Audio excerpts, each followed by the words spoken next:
IVM. Hello, this is Shifa and welcome to Smile India. Of course, there's a lot to smile about in the country. I went looking and see what I found. One of the positive results of the pandemic is that everyone has become more aware of their own health. Degrees may vary, but nobody is as reckless as they were before this. Cyclists on the street have increased, so you keep your body fit while maintaining social distancing and saving money. In the rural areas, almost everyone rides a black cycle. But in cities, hopping into an auto or a cab was the norm. That is the segment that's now discovering the joys of cycling. E-cycles are the new rage in India too, and come with a pedal assist. So you could charge your bike and ride effortlessly, and yet switch off the charge and use the pedals whenever you wish. Hero Cycles has in fact launched a new range which is being lapped up in the cities. Seems like Indians are choosing to commute in a way that helps their fitness and the environment. Now can the government please help with dedicated cycle lanes and parking spots? Meena Gurung is a 30-year-old school teacher in a town called Nirjuli in Arunachal Pradesh. She's making waves globally. That's because she decided to set up a free library for children and adults just so locals could rediscover the joys of reading. She grew up reading in her picturesque town where every bench or patch of grass is a perfect place to enjoy the breeze and read. It pained her that throughout the lockdown, everyone she saw was bent over a mobile. Meena knows change is possible, since she, along with her sister, has been running an adult literacy program for tribal women successfully from the last 4 years. With the library too, she hopes to see change.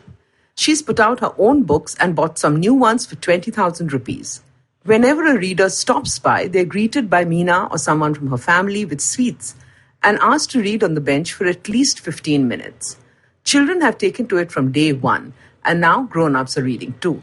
Since someone put up a picture on social media, Meena's been getting messages from authors and readers offering books and financial support. What Meena loves the most is that when women come and try to see pictures in the books even if they can't read. She herself is the first girl in her family to have completed her graduation. I hope Meena succeeds in her mission and those who read can pay it forward. As we've seen, little peeps are open to new experiences, so I suggest you introduce them and yourself to some native Indian toys. These are cute and made with environmentally safe products, like the Kondapalli toys of Andhra Pradesh, which are made from soft wood and painted by amazing artisans, or the bobble-head wooden dolls from Tamil Nadu's Thanjavur district. Then there are these wonderful wooden toys from Varanasi and Mirzapur. Here, besides humans, they also do amazing birds and animals in vibrant colors. Gift Ashri Kundi terracotta toys from Assam, or the Nathungram dolls of West Bengal. These are made by artisans who live together in villages. I think I'm going to get some of these to add joy to my home and life. Shrikant Pantwane, a young man from Nagpur, has never shied away from hard work. As a school student, he worked part-time since his father's salary as a security guard was never enough. He paid his way through college and then drove an auto rickshaw. He had dreams, but keeping in mind his reality, he did all of this cheerfully. When food delivery apps began, he became a delivery boy, and that's what changed his life. A group of regular customers were a bunch of cadets, and from them he got to know that you can become a pilot even without being in the Air Force. He got excited and spoke to some other friends. One of them, a tea seller, found out about a pilot scholarship program. Now Shrikant was a man with a mission. Along with his job, he prepared for the exams. When he appeared for them, he passed with flying colors and was sent to Madhya Pradesh for training. Once back, he worked on his spoken English where some of his friends were a great help. With his pilot's license in hand, he began applying for jobs. And today, Shrikant is a pilot with Indigo. Clearly, the universe was conspiring to make his dreams come true.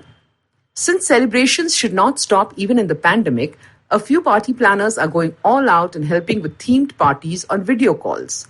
While most people do not tend to be so enthusiastic, we all also know by now that awkward silences on virtual birthday parties can be quite a downer. Well, here are a few tips to have fun do's online. For the birthday girl or boy, please make sure they have some DIY decorations and that the frame is well lit and pretty. Like in a real party, make sure you introduce all your guests to each other. I love the fact that friends from Frankfurt to Faridabad can all be present at the party. As a guest, try and keep a drink in hand to raise a toast. As a host, try and send cupcakes to all your guests in the city so everyone gets cake at the party. Plan some games keeping the birthday person's personality in mind. For kids, have a magic show or puppet show so everybody can have fun. Plan everything in sequence for the party to avoid awkward silences. Check your network and audio both as a host and a guest.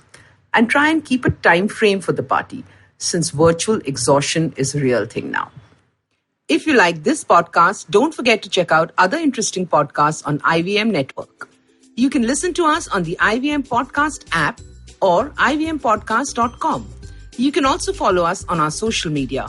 We are at IVM Podcasts on Twitter and Instagram. If you want to reach out to me, it's at Shifa Maitra on Instagram and Twitter. I will see you soon with a new episode of Smile India.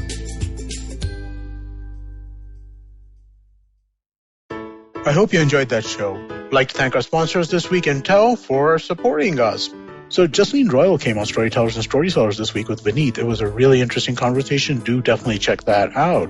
Hamsini Hariharan is back on the Pragati podcast after an extended absence. Hamsini was one of the original hosts along with Pravan, but she was unable to continue. But we're glad to have her back. She's talking about her experiences since she left. She's been studying in China. Definitely check that out. You'll enjoy that. Abhijit Ganguly was on Cyrus Says a couple of weeks ago, and he had such a great time, and we were so happy to have him on that we asked him to join us for Cock and Bull, and he was on this week. Do check that out. And lastly, I'd like to mention our Tamil show. We've been doing a show called Kadai Podcast Ponniyin Selvan, hosted by Kavita Jiva. She has been phenomenal. She's rewritten the stories in a way which really, they speak to a modern audience. But Ponniyin Selvan is over, and she started a new story, though.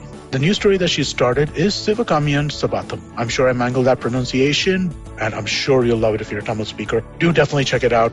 And with that, I hope to see you again next week.